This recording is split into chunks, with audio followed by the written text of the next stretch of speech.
Welcome e-teachers to this section of your training course, Webcamera. Now, we all know that teaching videos are very useful and there are many ways to make them. We demonstrate a couple of ways in this course, including the app Flip and Padlet. But in this extension section, we just want to show you one of the easiest, quickest, and most convenient way to make talking head teaching videos. So that is this app, Webcamera. So Webcamera is very convenient, very friendly, but it does have a limitation, which is it is a PC, computer or laptop browser website. So if you are using your mobile phone or an iPad, we suggest you just use your camera app and record using video. However, most of us are creating teaching materials and working with laptops or PCs, and this is a very quick, easy, accessible way, as I've said, to make talking head videos. So we want it to be convenient. We don't want there to be any obstacles to teachers making videos often, and also teaching their students how to make videos that they can then submit as assignments that they can use for practicing or perfecting their presentations, their talking, their brainstorming, their reading aloud. So many ways that we can use instructional videos and student videos in our courses. And this is just one of the easiest apps to give you access to doing that. So to get started, let's go to webcamera.io. And we come to Webcamera's landing page, and there's two pop-up windows. The one in the bottom left tells us that there is an extension for Google Chrome available, maybe for other browsers as well. And you can install that if you really love this app and this service. Again, it is free. So this might be convenient to you later on, but we're just going to demonstrate how to use it within the website because it works perfectly well. And it's very convenient. So I'll close that window now. The second pop-up asks us for permission to use our camera and our microphone. So if we're going to make a video, we're going to have to allow that. And immediately we see this viewer window open, and this frames the video that you'll be creating. So it's quite convenient to view it within that reasonably sized window on the website. But you do have some options for settings, just a small few. And one of them is full screen settings. So if you just tap that icon in the bottom right hand corner, it'll pop to full screen view. And there you have it. If you prefer to record like this, you still have the record button there at the dead center, and you can do that. But if you are happy with recording at this medium size window, then you can do that. Just return by clicking the icon again. The second option you have for settings is this gear window, which is the settings. And in this window, we see that you can select your microphone. And I have a few microphones here on my laptop and an extension one that I'm using, the Hype mic. You also can turn on the mirror mode. And you know that when you use the mirror mode, it will be flipped. So usually for teaching videos, we leave this off because we can see text or any other images as they would appear in a photo or a normal video. But it does give you the option to use this mirror mode. So if for some reason you want to turn that on, go ahead, but it's off by default. So I think that's how most teachers will use it. Other settings include the camera and the quality. And the quality of the video is set to 720 HD by default if your camera allows you to record at that setting. And I think that's a very good standard HD setting for most educational apps. It's not too big like 4K, which provides super high definition, but also huge file sizes. They can become unmanageable very quickly. With 720, the definition is good, the file size is manageable. But if you're concerned about storage space on your computer or in your cloud storage service, I would recommend going with 480p. This actually works fine for many teaching videos, especially if you're emphasizing audio. speaking, demonstrating how to say something, how to read something, how to pronounce something.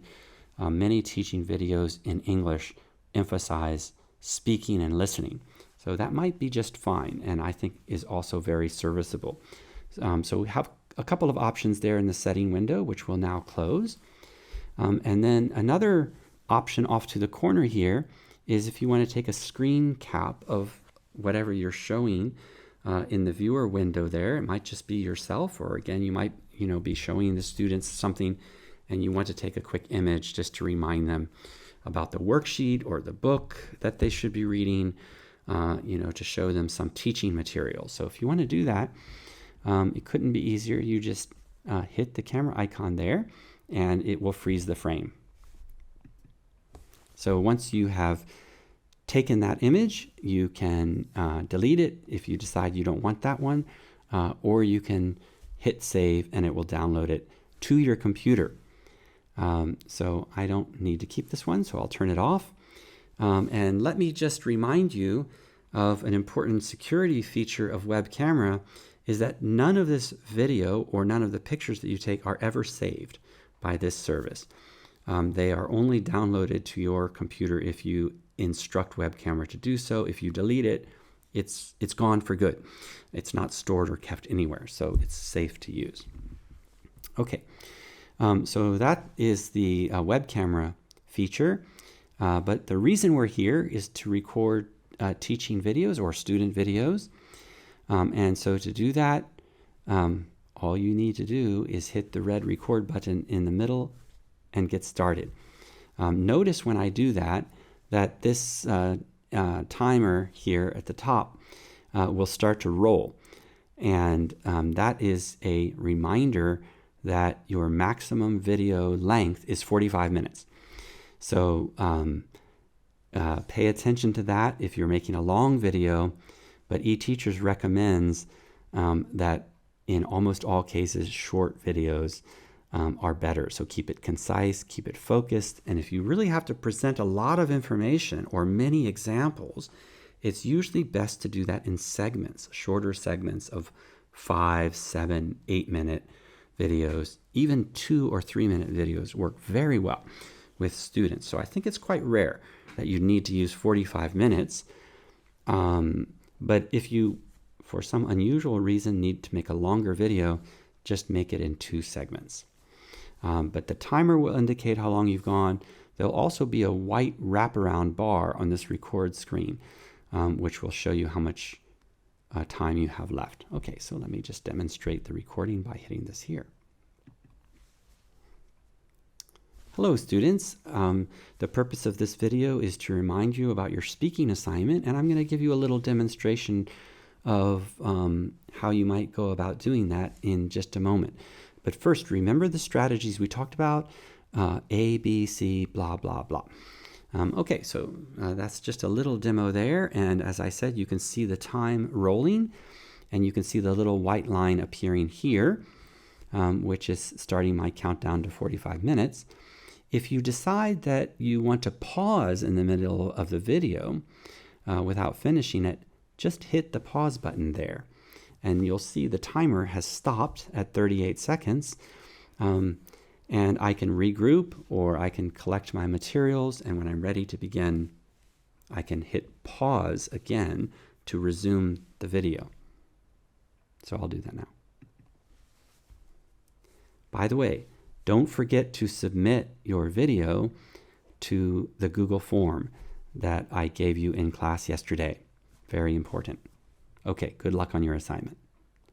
Now I'm ready to actually stop the video. So instead of hitting pause, I'm going to hit the record button again, and that will give me a preview. Okay, so I've hit the record button. You can now see the video has stopped. And I have this preview bar here at the bottom, save and delete. So first, if you want to have a look at your video or any part of your video, just hit the play there. Hello students, the purpose of this video is to remind you about your... Okay, and if you just want to check out a certain part, you can scroll forward the video. So instead of hitting pause, Okay, so you can check out your video, and if you want to redo it, you can trash it, and if you want to save it, naturally hit the save button there, and you can see it's automatically downloaded by my browser to my computer. Now, where does it go? It may go to your downloads folder, which is usually set by your browser by default. It could go to your documents folder, but you can decide for yourself by changing your browser settings. But in most cases, it will go to your downloads folder. eTeachers recommends that you go to your browser settings and you choose the option which allows you to select the destination each time you download something. This really helps to organize your resources. So each time you hit save, for example, it would ask you where do you want to save it. But in this case, I have the default setting turned on, and it'll just go to the downloads folder. Okay, so now that I've saved it, I could close the window here, and you will see that just like hitting the trash bin icon, it's asking me if I want to delete it because, again, important safety reminder about Webcamera, it won't save your video. So I'm going to go ahead and delete it once and for all and forever from the browser because I've already saved it to my computer. So that's it. That's how you use Webcamera. And I think I want to just finish off this section by doing a quick demonstration of a teaching video. One way that you might use Webcamera for instructional and demonstration purposes in your class. So to do that, I am thinking about giving my students a picture description activity. And before I do that, before I start my recording, let me just give you an eTeachers tip, which is to think about framing, lighting, and background and sound. Framing, lighting, background, and sound. So this is just some simple tips to make your teaching video look a little bit better. And the first one is framing. So for framing your video, it's interesting to me to see how often even professionals don't consider the framing of the video very carefully.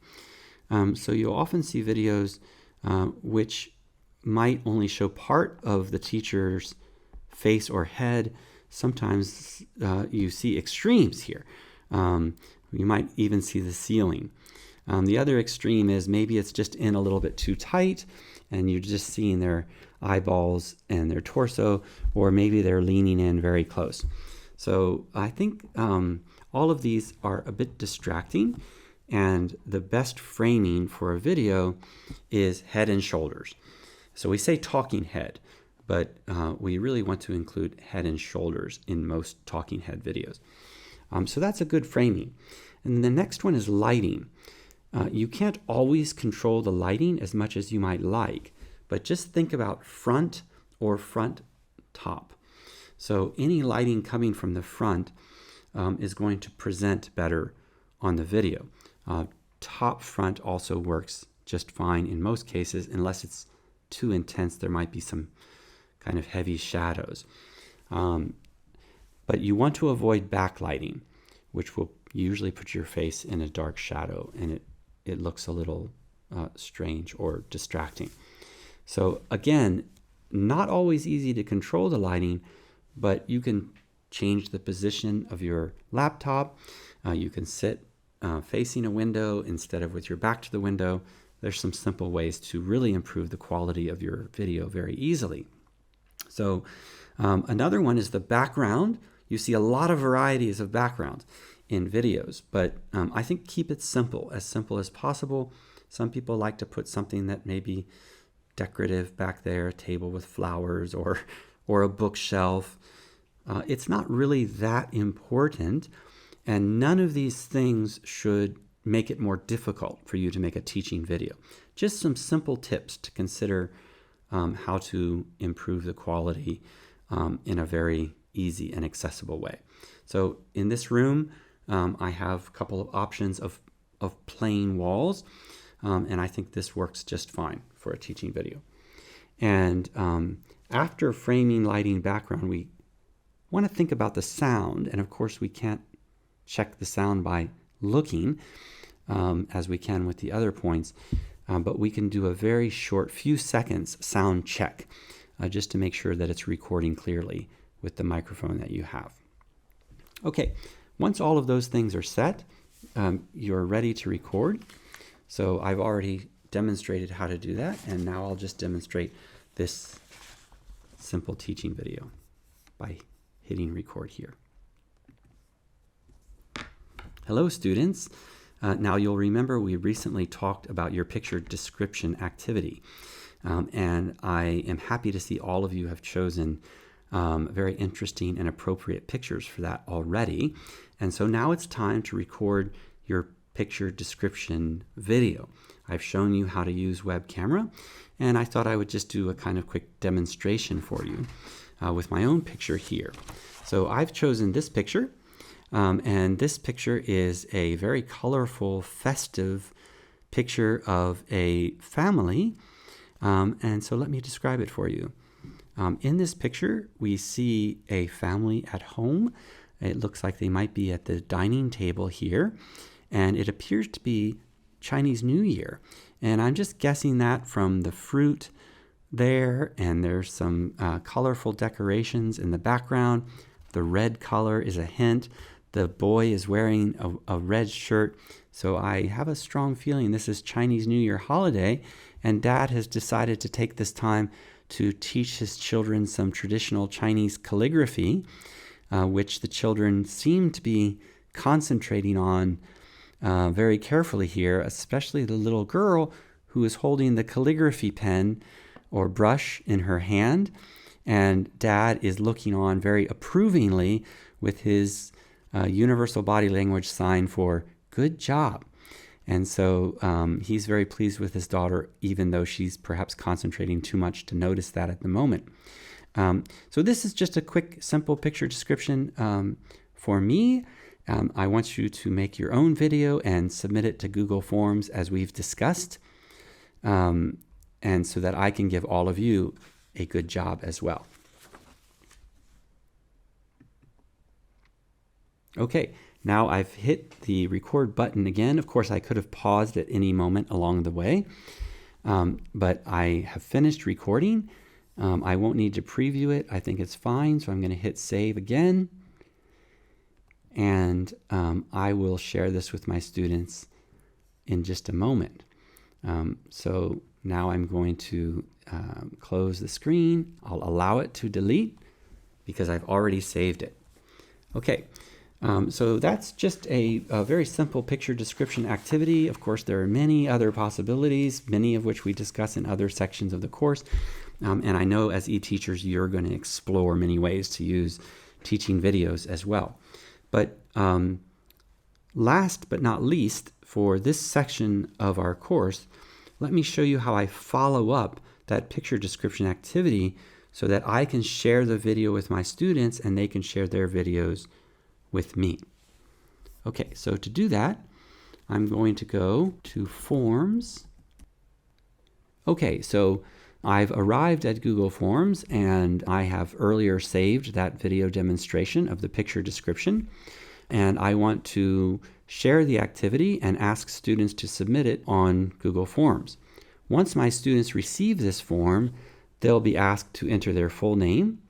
They'll be able to read the instructions that I gave them, and I've suggested a few steps they can follow to complete the picture description activity. This is kind of a review from our classwork.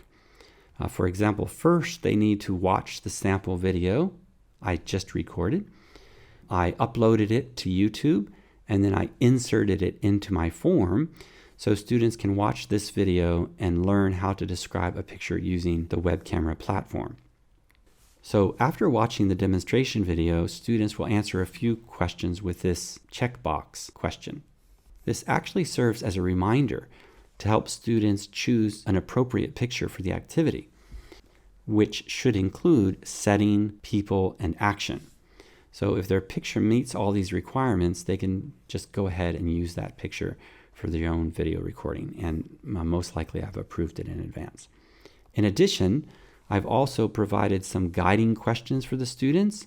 For example, they can ask themselves what's in the picture and use some of these prompts to help them get started.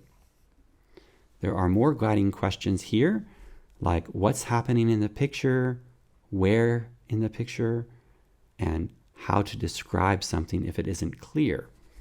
These are just several prompts and strategies that we discussed for picture description. Of course, the last step is for the students to submit their own video and upload it here after they've created their own video using the Webcamera platform. To demonstrate that, I've already had a student submit a response to this Google form earlier, so I'll show that to you now. You can go to Responses in your form, and here is a sample response from my student Grace. Hello everyone, I'm Grace. Today I'm going. Right, so I won't play the full video because the purpose is just to show how students share their video with you. So Google Forms is an excellent place to collect student submissions of video activities. You always have other options. Again, some are included in the course. So students who have made a video either on their phones or on this website, Webcamera.io, can submit through forms, through Google Classroom. They can upload them to a blog or a Padlet or Flip. But we wanted to introduce this extension app because it's very bare bones, simple, easy, and direct. Needless to say, videos, images, audio, and text are now presented to students on many multimedia platforms and devices. By integrating more multimedia into our English lessons, we're providing context to the language students are learning. But just as important, we're connecting the classroom to the real world that students live in now. So, I hope these examples are helpful. Primary students can be asked to introduce family or friends. Students of any age can demonstrate reading a character's lines in a reader's theater activity or a dramatic scene. They can be asked to recite poems. They can send a video greeting to their future self, say 10 years in the future. Or they can make how-to video demonstrations, how to do something like make cookies or fold an origami swan or make safe slime. They can use the target language of imperative verbs and descriptive adjectives or adverbs in their how-to video according to your own teaching objectives and their language level. Older students can do a more advanced picture description activity by comparing two pictures, for example, that you include in the assignment. And you can show here in Google Forms or elsewhere, whatever platform you're using as an LMS. Our main purpose at eTeachers in sharing Webcamera as an extension app is to demonstrate that teachers and students should never face any technical obstacle in making a quick video. Videos are in many ways today's students' textbooks, their field trips, their movies, and even, especially when making a video, their teacher. So videos are a rich learning resource that should be used whenever you feel like it's going to enhance the learning, the context, or the motivation for your students in the lesson. So now let's see what you can do to enrich your lessons with some simple talking head teaching videos.